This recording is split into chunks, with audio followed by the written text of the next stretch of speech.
Hi, my name is Chris from Chris at the Piano, and today we're looking at a level 1 performance piece for flute in the Tri-Quatre flute program.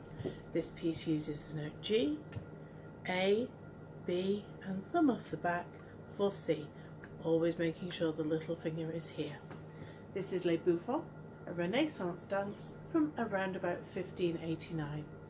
There are 4 beats in a bar, so we'll count 4 in. 1, 2, 3, 4.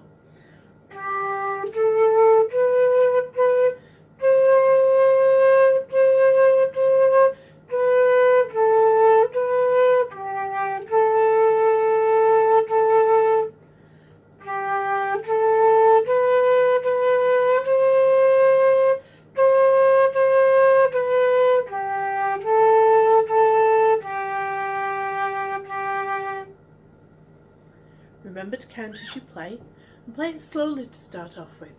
As you become happier with it, you can speed it up. See you next time. Bye for now.